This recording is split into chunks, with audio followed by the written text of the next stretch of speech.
ओम श्री गणेशाय नमः। ओम नमो भगवते वासुदेवाय। श्रीमद्भगवत महात्म्यम अथ तृतीयोध्यायः भक्तिदेवींकर कष्ट निवृत्ति। श्री नारद कहिले, ताहाले मु भक्ति ज्ञान और वैराग्य को प्रतिष्ठित करने निमंते शुकदेवଙ୍କ वर्णित उज्ज्वल भागवत कथा द्वारा यत्नपूर्वक ज्ञान यज्ञ करी। आपण मैंने मते गोटे उपयुक्त स्थान कही दियंतु जेउठिकी मु उक्त यज्ञ करी। आपण मैंने तो वेदरे पारंगम, तेणु मते यही शुकशास्त्रर महिमा कहतु। श्रीमद्भगवत कथा केते दिन भितर शुणाइबा उचित और ताहा शुणिबार विधि कौन मते ताहा मध्य कही दियंतु। सनकादि कहिले, हे नारद, आपण वास्तवरे बड़ विनयी और विवेकी, तेणु आमे समस्त विषय कहीदेउछु शुणु। हरिद्वार निकटरे गंगा नदी तटरे आनंदघाट नामक गोटे स्थान अच्छी। सेठारे अनेक ऋषि बास करती। देवता और सिद्ध माने मध्य सेही तीर्थरे बास करती।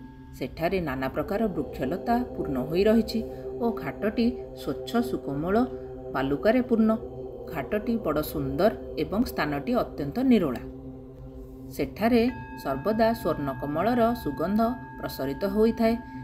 सेही आखपाखरे रहुतुबा सिंह, हाथी आदि पारस्परिक शत्रुता थिबा जीवमानक मध्यरे भी वैराग्य भाव नाही।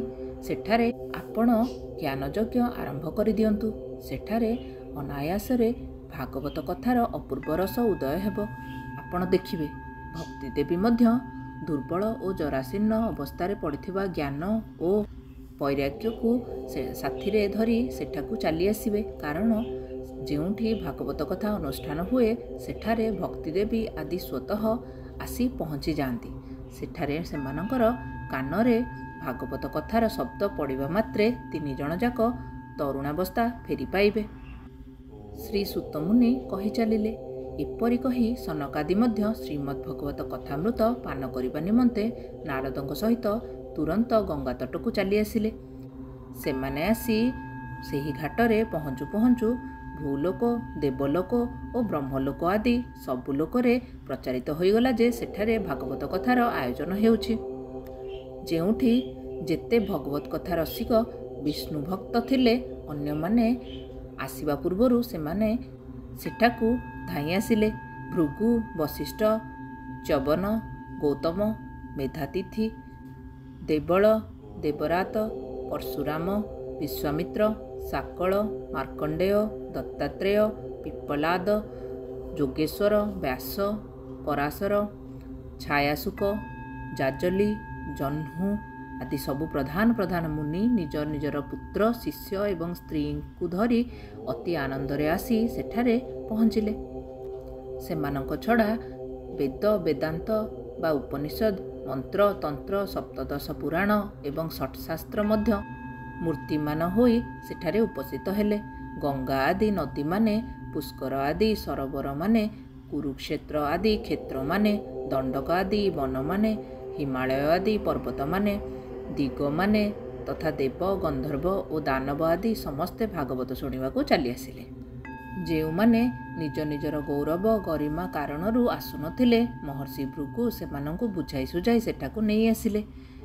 भागवत प्रवचन शुणिबा निमंते दीक्षित होई श्रीकृष्ण परायण सनकादि 4 ऋषि नारदंक प्रदत्त श्रेष्ठ आसनरे विराजमान हेले। समस्त श्रोता सेमानंकु वंदना कले। श्रोता मानक मध्यरे वैष्णव, वैरागी, सन्यासी और ब्रह्मचारी माने आगरे बसिले एवं से समस्तंकर आगरे नारद विराजमान हेले। गोटे पटे ऋषिगण आउ गोटे पटे देवगण बसिले। वेद और उपनिषद गोटे स्थान रे एवं तीर्थ माने एक स्थान रे बसिले एवं अन्य एक स्थान रे बसिले नारीगण। तापरे सकल दिगरु जय जयकार, नमस्कार एवं शंखध्वनि हेबाकू लागिला एवं बहु परिमाणर अबीर, कुंकुम, खई एवं पुष्प वृष्टि हेला। केतेक श्रेष्ठ देवता विमान मानंकरे बसी आकाश मार्गरु ही सेठारे उपस्थित होई समस्तଙ୍କ उपरे कल्पवृक्षर पुष्प वृष्टि कले। श्री सुतमुनि कही चलिले, ଏପରି ଭାବରେ ପୂଜା ସମାପ୍ତ ହେବା ପରେ ଯେତେବେଳେ ସମସ୍ତେ ଏକାଗ୍ରଚିତ ହୋଇଗଲେ, ସେତେବେଳେ ସନକାଦି ଋଷି ମହାତ୍ମା ନାରଦଙ୍କୁ ଶ୍ରୀମଦ୍ ଭଗବତ ମାହାତ୍ମ୍ୟ ସ୍ପଷ୍ଟ ଭାବରେ ଶୁଣାଇବାକୁ ଆରମ୍ଭ କଲେ। ସନକାଦି କହିଲେ, ବର୍ତ୍ତମାନ ଆମେ ଆପଣଙ୍କୁ ଭାଗବତ ଶାସ୍ତ୍ରର ମହିମା ଶୁଣାଉଛୁ। ଏହା ଶ୍ରବଣ କରିବା ମାତ୍ରେ ମୁକ୍ତି ହାତ ମୁଠାକୁ ଚାଲିଆସେ। ଶ୍ରୀମଦ୍ ଭଗବତ କଥା ସର୍ବଦା ଶ୍ରବଣ ଓ ଆସ୍ୱାଦନ କରିବା ଆବଶ୍ୟକ। ଏହା ଶ୍ରବଣ କରିବା ମାତ୍ରେ ଶ୍ରୀହରି ଆସି ହୃଦୟରେ ବିରାଜିତ ହୋଇଯାନ୍ତି। ଏହି ଗ୍ରନ୍ଥରେ 18,000 ଶ୍ଲୋକ ଏବଂ 12ଟି ସ୍କନ୍ଧ ରହିଛି ତଥା ଏଥିରେ ଶ୍ରୀ ଶୁକଦେବ ଓ ରାଜା ପରୀକ୍ଷିତଙ୍କର ସମ୍ବାଦ ରହିଛି। ଆପଣମାନେ ଏହି ଭାଗବତ ଶାସ୍ତ୍ର ମନଧ୍ୟାନ ଦେଇ ଶୁଣନ୍ତୁ।